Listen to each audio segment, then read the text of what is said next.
Bonjour et bienvenue dans Ma voix en chemin. Je suis Sophie et dans cet espace, je te partage mes prises de conscience, mes élans du cœur et les étapes de mon propre chemin d'alignement. Si cet épisode te parle, n'hésite pas à le liker, le partager ou le commenter. Tu peux aussi me retrouver sur Instagram sous le nom Les Voix de l'âme. Cet épisode est en quelque sorte complémentaire de l'épisode précédent dans lequel je parle des peurs et des croyances qui m'ont complètement sauté à la figure quand j'ai voulu retravailler sur mes projets.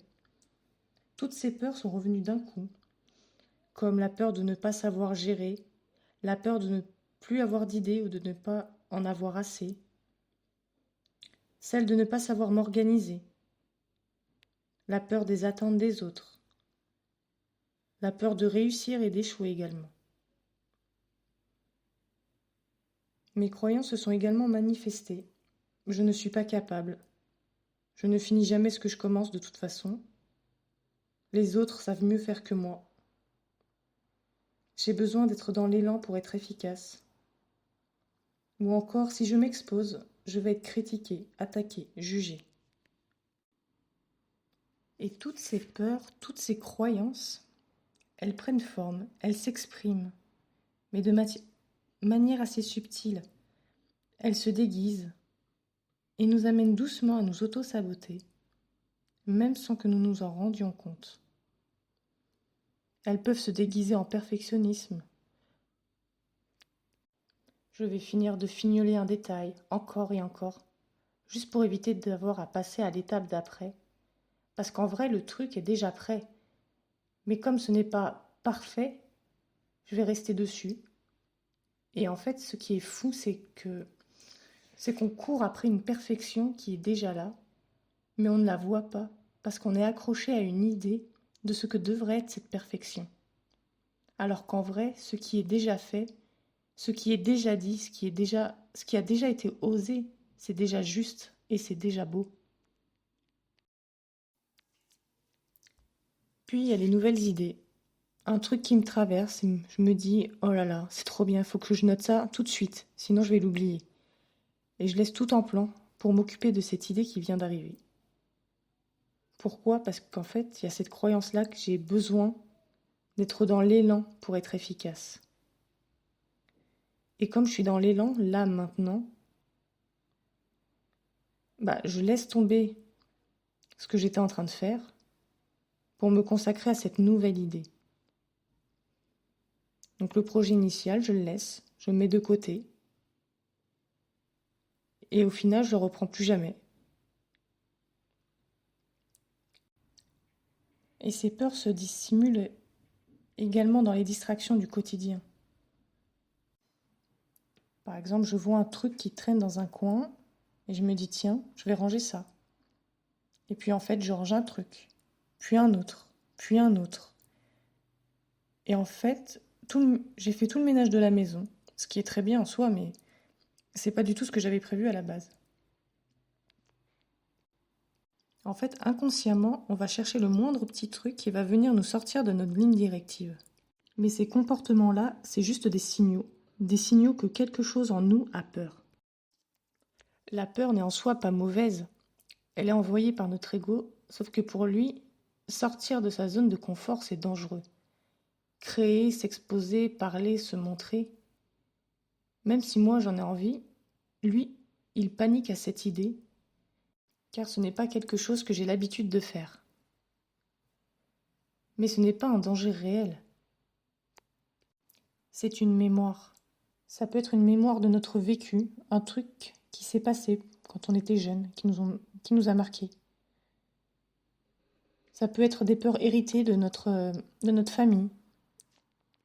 Et peut-être même que nos proches ont peur de notre projet ou ne le comprennent pas.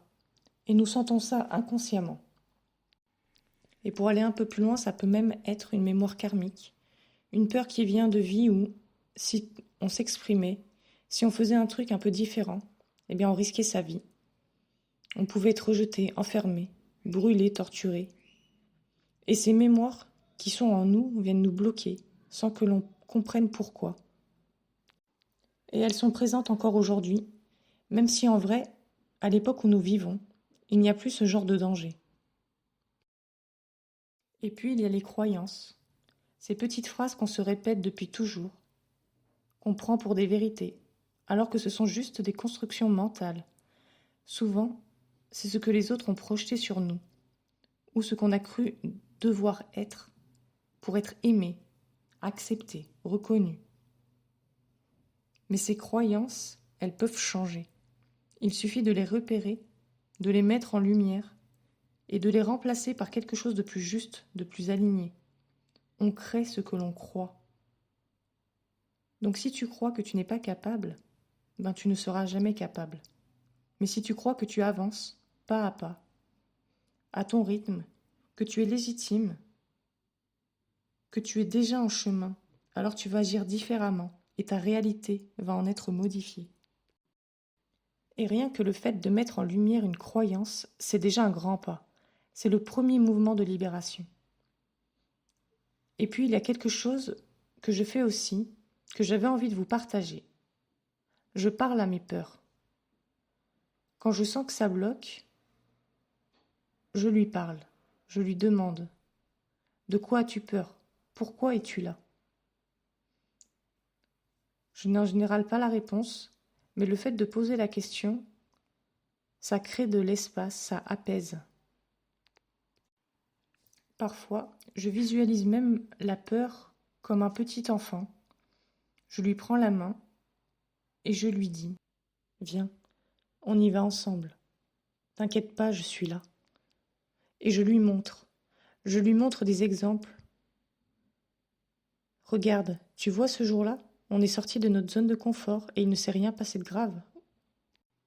Au contraire, on s'est amusé, on a pris du plaisir, on était fiers de l'avoir fait. Et à force, la peur va comprendre, elle se détend. Elle n'a plus besoin de nous freiner parce qu'elle voit en fait qu'on est en sécurité. Alors voilà, si toi aussi tu te reconnais dans ces moments d'auto-sabotage, peut-être que ce n'est pas juste de la flemme ou un manque de discipline, peut-être que c'est juste une peur, une croyance, une vieille histoire qui continue de tourner en arrière-plan. Et je te propose de prendre un petit moment pour observer ça, pour regarder quelles sont les croyances que tu portes aujourd'hui et de te demander: est-ce que j'ai encore envie d'y croire? Est-ce que cette croyance m'aide ou est-ce qu'elle me limite?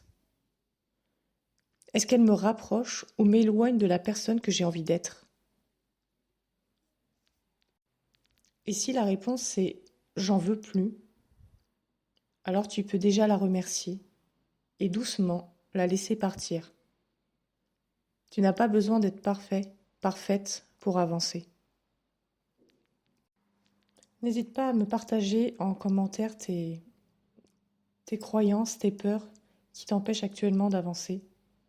Et si cet épisode t'a plu, n'oublie pas de t'abonner pour ne manquer aucun épisode. Et tu peux me retrouver également sur Instagram sous le nom Les Voix de l'âme. Prends soin de ta lumière. À bientôt!